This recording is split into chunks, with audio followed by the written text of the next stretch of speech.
যে আমরা যেন এমন না হই যে আজকের এই আলোচনা শুনবো, শুনতে গিয়ে তাদের মতো হব যারা অন্যের কানে কথা শোনে, নিজের কান দিয়ে কথা শোনে না, অন্যের কান দিয়ে কথা শোনে, অন্যের বুঝ দিয়ে বুঝতে চেষ্টা করে, অন্যের যা আছে তাই তার মনে করে, ভালো মন্দ বুঝতে চেষ্টা করে না। আমরা যেন তাদের মতো না হই।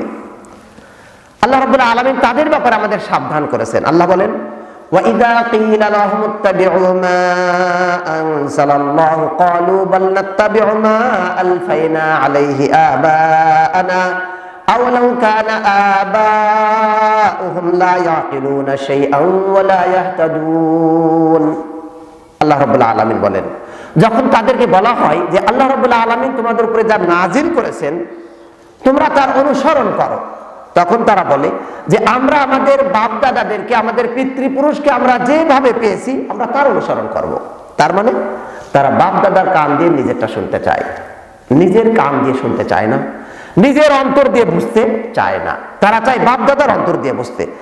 আমরা যেন তাদের মতো না হই। তাদের ব্যাপারে আল্লাহ বলেন, তাদের বাপ দাদারা যদি অনুধাবন করতে না পারে, বুঝতে না পারে, তারা যদি হেদায়েত না পায়, তবুও কি তোমরা তাদের অনুসরণ করবে? সূরা আল বাকারার 170 নম্বর আয়াত। আল্লাহ রাব্বুল আলামিন তাদের ব্যাপারে আলো স্পষ্ট করে বলেছেন। মনে রাখবেন, আমরা যেন তাদের মতো না হই। তাদের ব্যাপারে আল্লাহ তাআলা বলেন, ওয়া ইন ইয়ারা কুল্লা আয়াতিন লা ইউমিনু বিহা। তাদের কাছে যদি সব নিদর্শন আসে, তারা যদি দেখে, তবুও তারা ঈমান আনবে না, বিশ্বাস করবে না। সূরা আনআম 25 নম্বর আয়াত।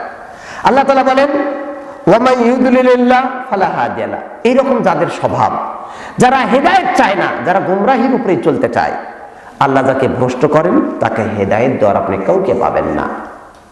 আল্লাহ তাআলা তাই বলেন, ওয়ামা তুগনিল আয়াতু ওয়ান নুযুরু আন কওমিন লা ইউমিনুন।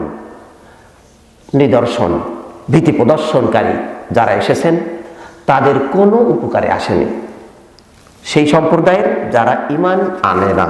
সূরা ইউনূস।